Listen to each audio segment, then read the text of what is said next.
I'm Stacy Spittler, Communications Director for the Dominican Sisters of Grand Rapids, Michigan, and a member of the Conference Planning Committee, Team San Diego. As we head into our final session of the afternoon, we close our virtual conference with the spirituality of communications. This year, we wanted to bring you more voices from people who understand and relate to our unique communications roles and work cultures. Each segment is brief and focused like a TED Talk format. From Orange, California, we will hear from Sister Eileen McNerney, a sister of St. Joseph and a former conference speaker. Sister Eileen is an author, former congregational leader, and founder of 2 sponsored ministries. Currently, she serves to companion people who are long suffering through circumstances like debilitating illnesses. She will address unanticipated and unwanted changes. Our last speaker will be Siobhan O'Neill Meluso, the communications coordinator for the Benedictine Sisters of Chicago, who will present Called to Communications, the Art of Storytelling. Siobhan will share with us her experience with being surrounded by stories and how we are all called to share them. And now, I wish to introduce our first speaker, Jenny Beatrice, the 14-year communications director for the Sisters of St. Joseph of Carondelet in St. Louis, Missouri. Jenny knows all too well that communicators are often perceived as having a magic wand that makes all look easy, and the pressure that can accompany that reputation. Jenny shares some strategies with us that help her manage these expectations and get the job done without losing her spirit in the process. Presenting Work Your Magic, please welcome Jenny Beatrice. Thank you, Stacy. Well, it's good to be here with everybody today, and I'm imagining all the familiar faces that I'd be seeing if we were together. So thank you for having me. Now, communicators are often perceived as having a magic wand that makes it all happen with ease. We take ideas, put them into a hat, and pull out shiny, happy products that dazzle our audiences. Or so it appears. We know this is all smoke and mirrors, often doing our work on a shoestring budget with a skeleton staff in record time. Somehow, we deliver. It's a compliment to be thought of as magicians, but the pressure of unrealistic expectations can be overwhelming when we try to keep meeting them. Our biggest trick becomes our biggest trap. Expectations come with the territory. With our jobs being focused on visibility, people see what we do, as well as what other communities do, and minds start churning. The sisters may have big ideas for us, but they may not have the background in the field and the understanding of what it takes to make things happen. So your leadership may say to you, I saw the Sisters of such and such do a wonderful vocations video series on social media, and we need to do one ASAP. And yes, this series may very well be wonderful, but you know the backstory. You know that the Sisters of such and such have prioritized vocations and invested in a social media coordinator and hired someone who happens to have gone to film school. And that person spent 6 months traveling the globe getting the footage. Or sometimes people have just enough information to be dangerous. My cousin is an advertising executive, and she says we should insert very expensive idea here. Then there's expectations gone wild when a group or committee starts brainstorming. Things snowball, and suddenly an idea for a series of Facebook posts turns into a campaign that is to be broadcast into space for all of human and alien kind to see. However, we can't put all the blame on others. We communicators are notorious for expecting a lot from ourselves. It's our nature to want to do big things and to do them well. We have the best of intentions. It's just that when the dust settles, we can find ourselves buried in promises that we are not so sure we can keep. But expectations aren't all bad. What is at the heart of them is positive. It's an energy for mission. It's the desire to spread our message to a world in need. It's the inspiration to stretch ourselves to new heights and the aspiration to do our best for the sisters. So I'd like to share with you some tricks I use to capitalize on these positives in a way that help me manage expectations and get the job done without losing my spirit in the process. My first trick is to reflect and not react. When I first started this job, I came in like an eager beaver, saying yes to every request, both big and small. That left me overworked with hundreds of bosses and no direction.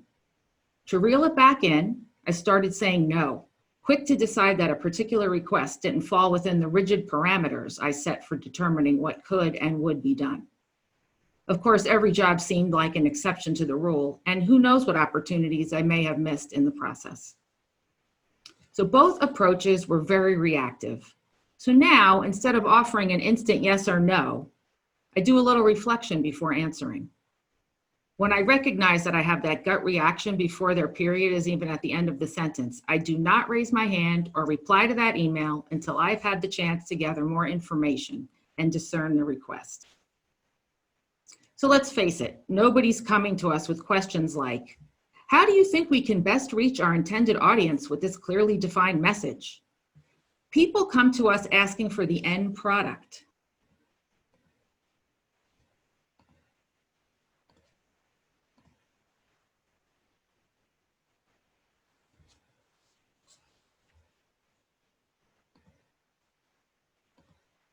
As communicators, people come to us with the what. It's our job to discover the why and take the lead on the how.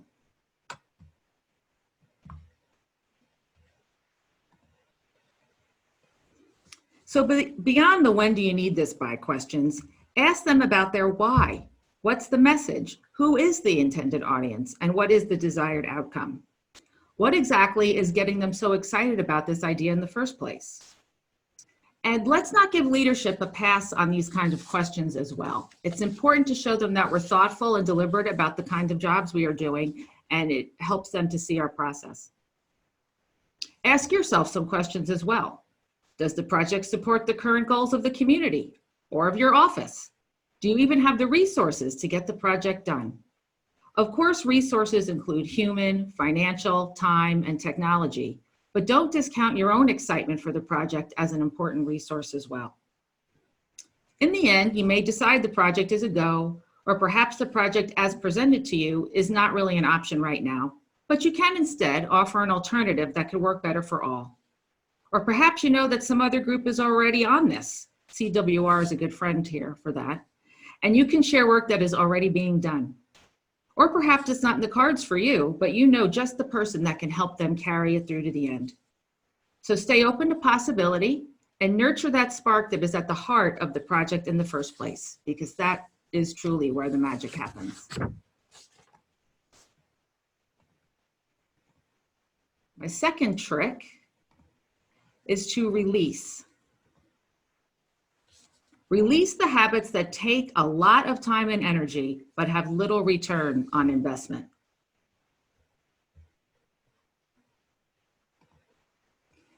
First, let go of perfection. Have you ever had a panic attack over a typo? Have you ever been late on a deadline because you kept rewriting an article that was perfectly fine to begin with? Have you ever spent hours making meticulous changes to a design project that no one but you is likely to notice? If yes, you just may be a communicator. Now, one of the responsibilities of our job is to be accountable for the standards of our offices, and I am not advocating for letting go of professionalism. I am talking about letting go of the idea that our work has to be perfect, an idea that prevents us from getting the job done. As a recovering perfectionist, I know all too well the torture of feeling like you haven't yet achieved nirvana. A sister co-worker of mine, another recovering perfectionist, and I reworded one of our chapter calls that read "Dare to be prophetic" into our new motto, "Dare to be finished." I realized that nirvana is in getting the job done and done well. And in the end, it is good. Secondly, let go of control. Being in charge of our brands doesn't mean we have a corner on the mission and the message. There are a lot of ways of expressing it, and others have another perspective, another style, another voice that can make a big contribution and connect with your audiences. Think about ways others can engage in our work. Now, some of you may gasp when I say this, but I do have numerous editors on our Facebook page that are outside of our department, and we've had very good success with it. So it does take a village sometimes, and if you test the waters a little, you might be surprised at what people can bring to the table. Thirdly, let go of pressure. Now, pressure is an intrinsic part of our job, and we respond well to it. Pressure can push us to get the job done. But I'm talking about the undue pressure we put ourselves under. For example, you have a great idea. It's so great that you think big and you want to do a series of 10 videos. You announce that you are going to do a series of 10, but circumstances change and you end up making 5. Now you feel like you fell short because you didn't make 10, but you accomplished. You made 5 great videos. So I've learned not to make promises at the idea stage. I only announce what I have ready to go or close to it.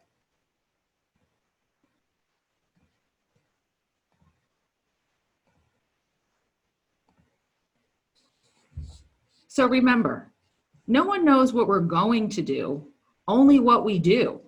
So take the pressure off yourself and set yourself up for success by not revealing all your tricks, and pat yourself on the back for what you do accomplish. My third trick is to recharge. Recharge your energy, your relationships, and your passion. Now, our energy is one of our most valuable resources, and our work is draining. Juggling demands, deadlines, meetings, consultations, plus the stress of sending things out to the world for public consumption. By day's end, we can find ourselves depleted. Even worse, you can find yourself depleted by noon. Put your energy to good use and go with your flow. You know your best time of day. Schedule your toughest work or your meetings when you have the most energy. Starting to run out of steam? Eat, hydrate, get some sunshine. We've all been at our desks too long and forgotten to do those things. I've been taking my work outside when I hit that afternoon lunch lull lately, and it's been very helpful. Say a prayer, take a breath, or even just breathe in a moment of gratitude. Find what refreshes you and prioritize taking the time to experience it. Recharge your relationships. One of the blessings of working for organizations like ours is the way we do our work is just as important as the what we do. And nurturing right relationships is one way to live the mission. Relationships with coworkers and colleagues are one of the best resources for support and encouragement. And one of the best ways to receive this gift is also to give it. A suggestion I heard once that I really liked was to make your first email of the day a thank you to a colleague. Now, I'm not that disciplined, but I do make the effort to reach out to colleagues when I make note of their fine work, or just to check in when I know they have something going on in their lives. Find that buddy who you can bounce ideas off of. Know who you can call when you have reached your limits. Many of my biggest successes and favorite memories throughout my 14 years have been with many of you CWR folks. And I'd like to take this opportunity to thank you, friends. And I invite each of you to join me by sending a note of thanks or support to one of your CWR colleagues today. Recharge your passion. I believe that passion matters. Now, I know there are things we must get done, and they are not all our favorites, but we can better set ourselves up for success by choosing the things, when we are able, that give us energy instead of draining it. Sometimes we forget and we need help identifying these things.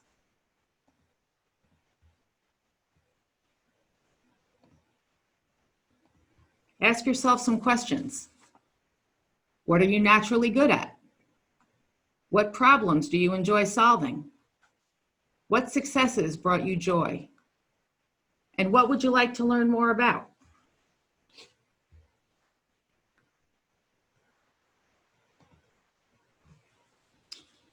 So for example, our community recently moved its assembly online, which I'm sure many of yours have as well, with a series of virtual meetings.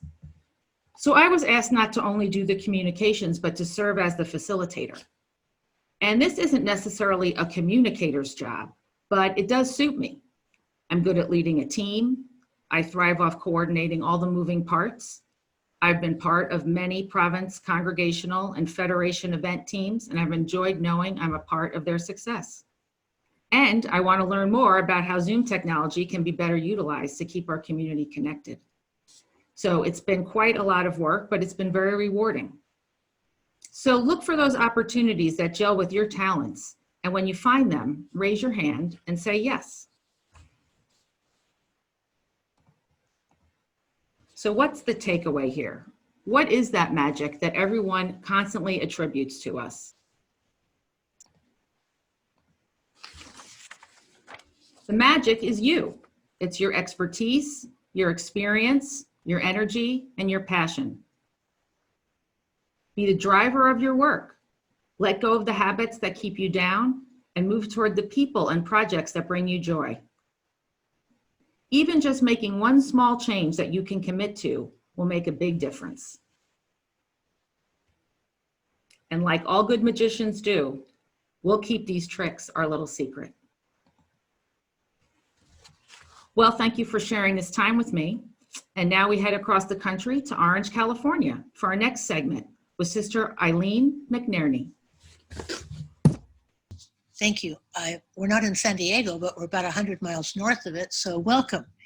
I just finished reading a nonfiction book called The Worst Hard Time. It's a story of the Dust Bowl in the Southwest in the 1930s, mostly Oklahoma, Texas, Nebraska, Kansas. It was a multi-year catastrophe. People got sick and died of what they called dust pneumonia. Crops utterly failed. Animals died from breathing in too much dust.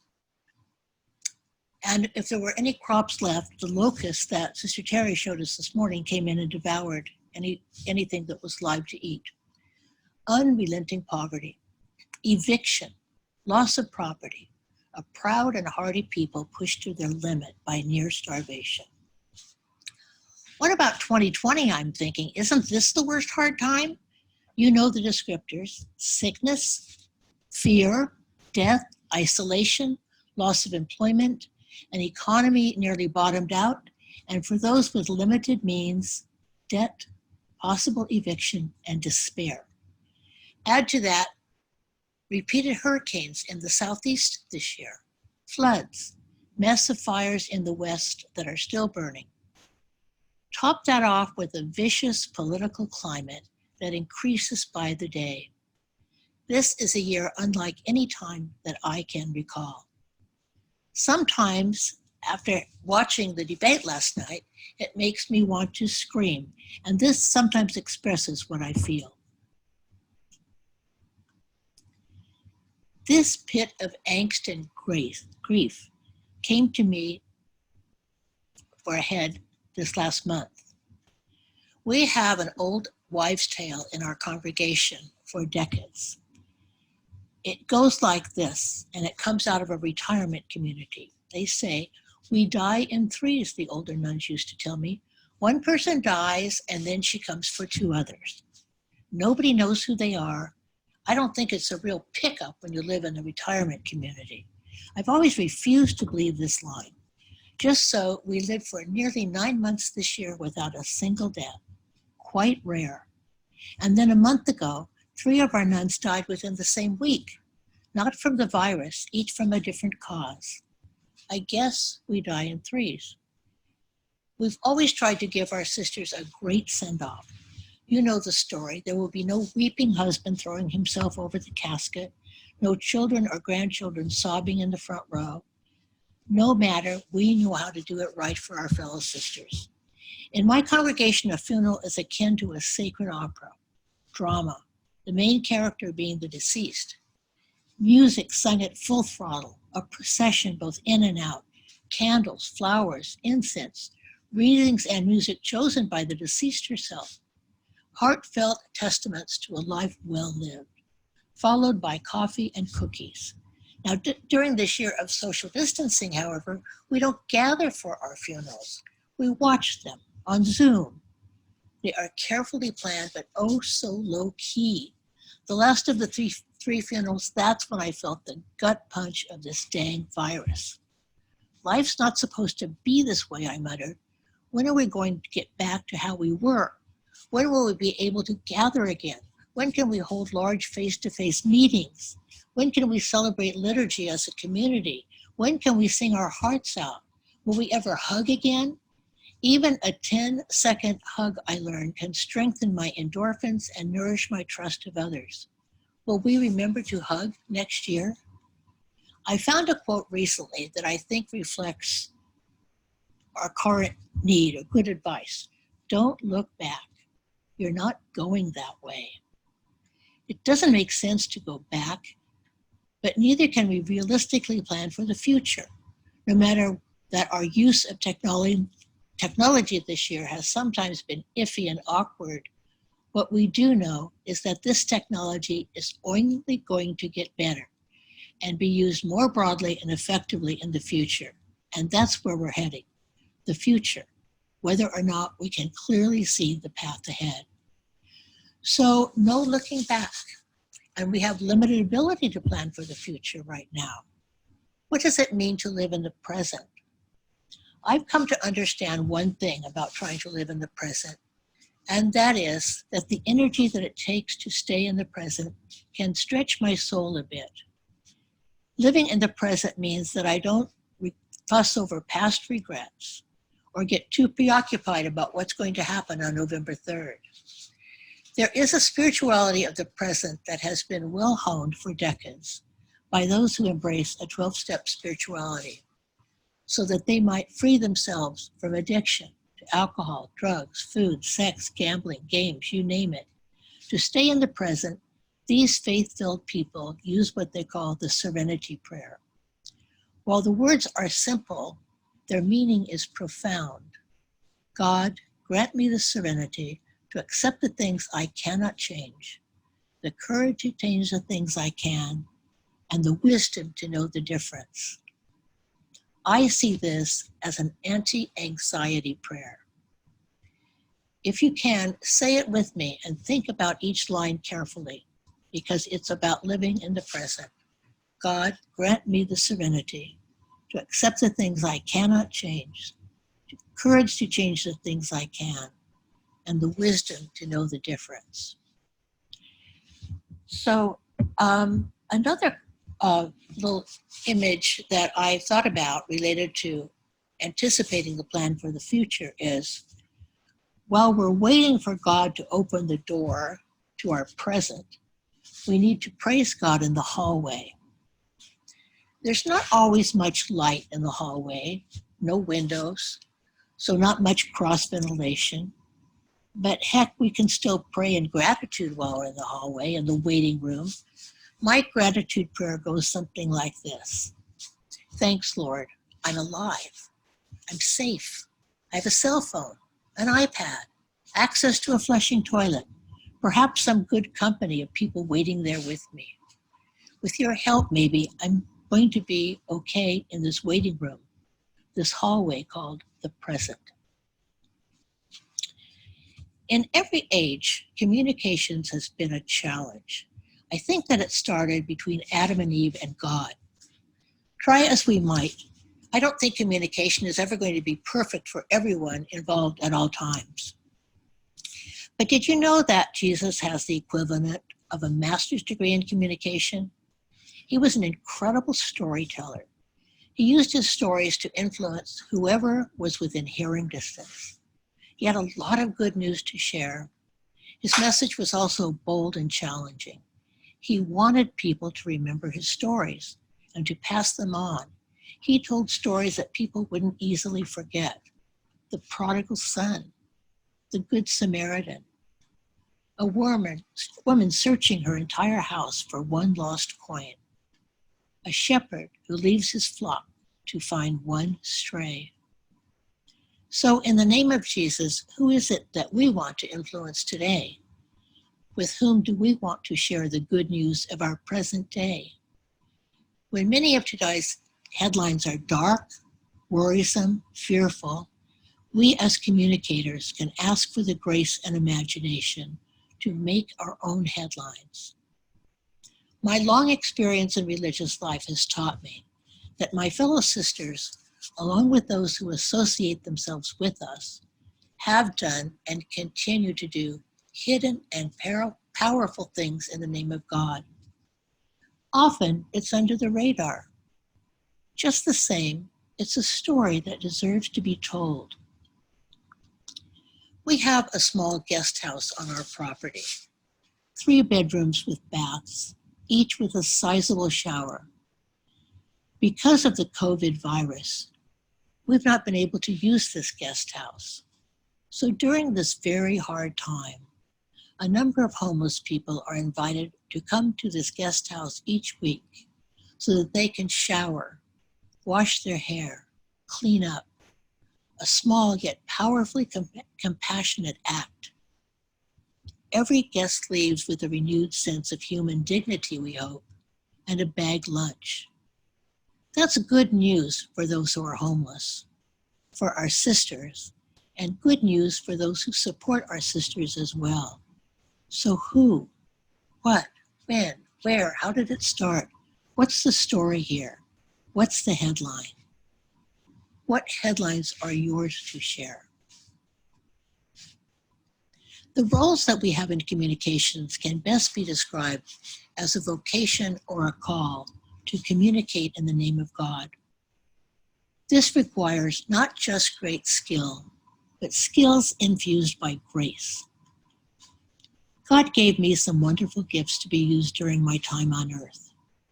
Because of your role in communications, I feel certain that you are aware that you also have some strong and valuable gifts that God has given to you. In the first 5 decades of my life, while I treasured and relied on these gifts, I was prone to just run with them because I believed that I had the physical and psychic energy to do so. My daily message to God at that time went something like this: thanks, God. I'll let you know when I need you. In the latter part of my life, I have wisened up. I've learned not to take the grace of God for granted.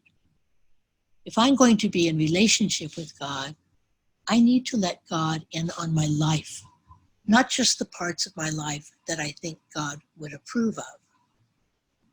Now I see each day as a gift, often a day with new challenges. I've learned to set my challenges before God each day and ask for grace. God and me do together better than me on my own. Now you might say, well, you nuns are your professional prayers. But I follow this advice from St. Francis de Sales, and I recommend it to you. What Francis de Sales says is when you come before the Lord, talk to him if you can. If you can't, just sit there. Let yourself be seen. Don't try too hard to do anything else. So this is what I do each morning. Cup of coffee in my hand. I sit there and I say, I am here, God. You can see me. I don't need to say out lots of extra words. You know that I'm relying on your grace today. So now, 2020, is this mid-pandemic, or how long is this going to last? I pray for 2 graces to guide me: light and hope. I suffered a bad fall a couple of months ago.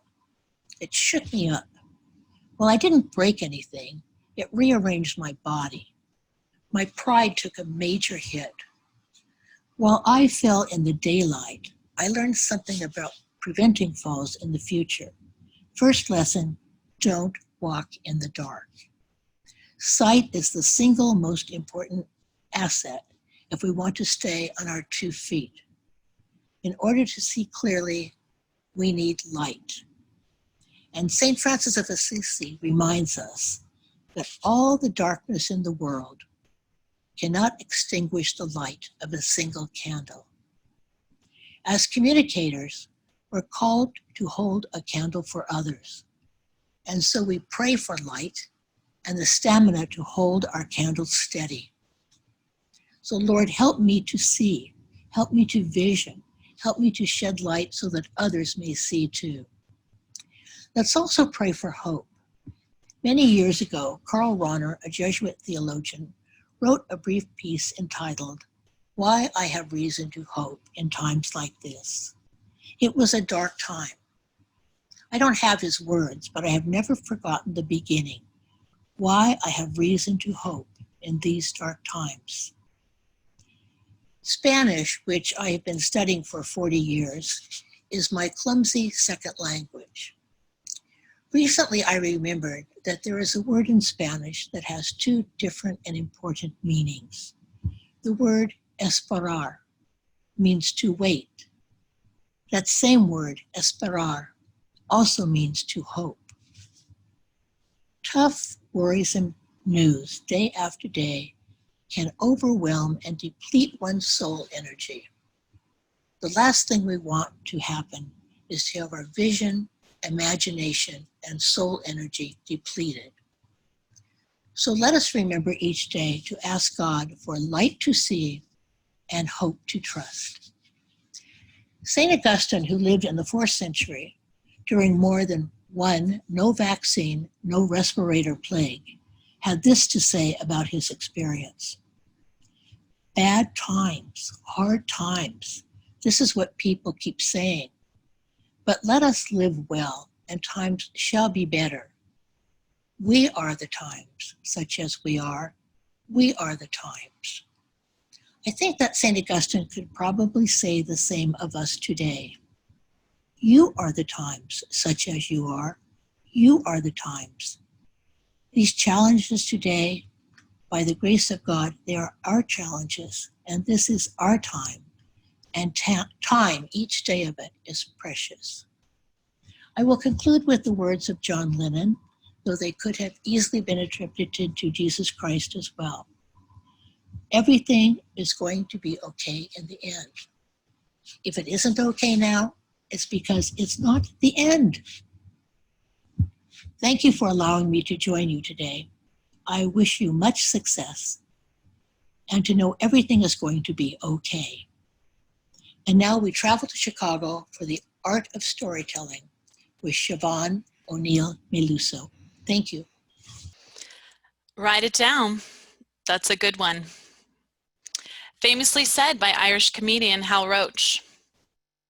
I remember listening to my dad's belly laugh when he would play Roach's tapes when I was about 7 or 8. Write it down. That's a good one.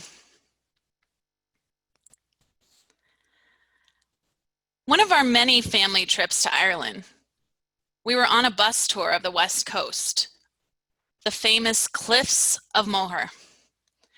And the bus driver and tour guide challenged us all. Write your book.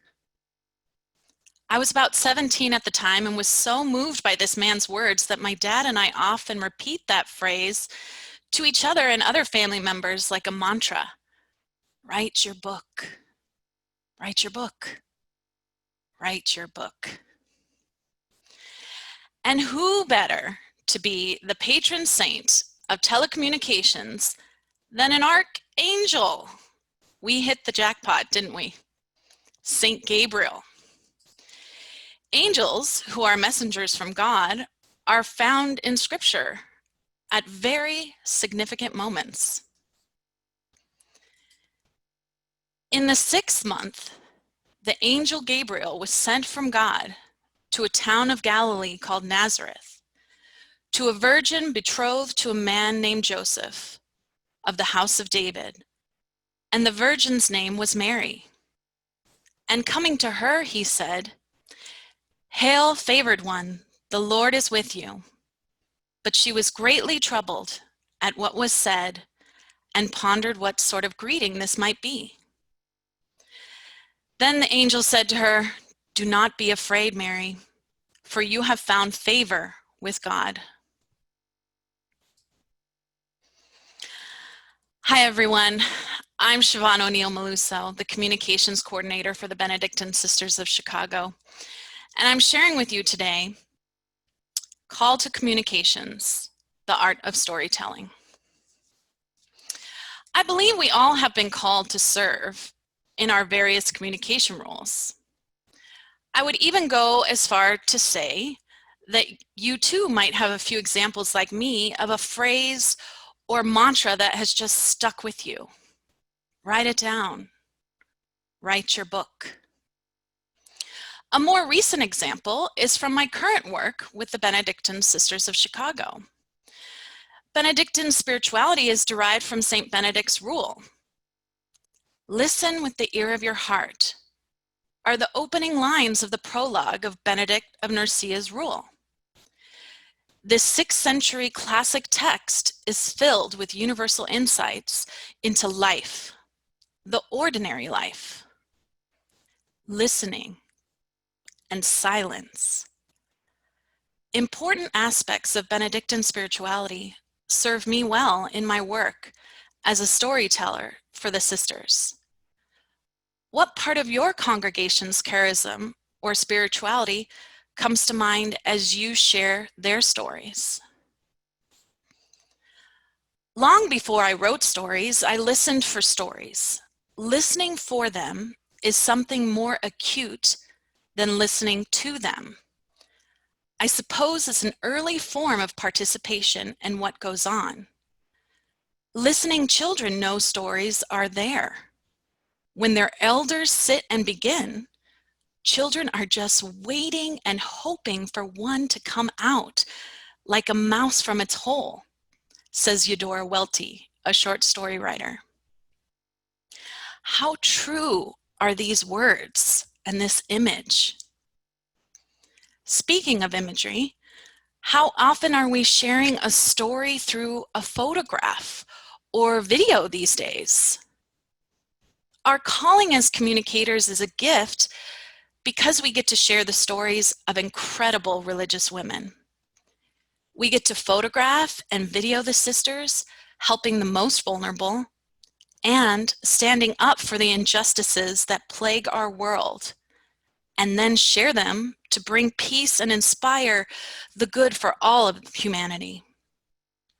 Through our website, social media channels, newsletters, and thank you notes, we share all kinds of stories.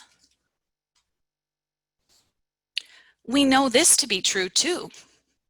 Stories create community, enable us to see through the eyes of other people, and open us to the claims of others. Peter Forbes, a photographer and author, said.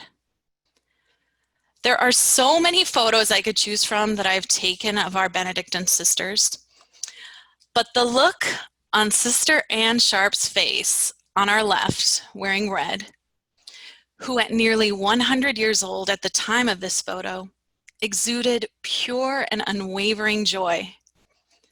I can see a story within this photo from her youth. Similarly, with Sister Vivian at right, petting Ripley so fearlessly and affectionately with pride, she gave me a glimpse of her long-lived life of now 107 years old. We are, as a species, addicted to story.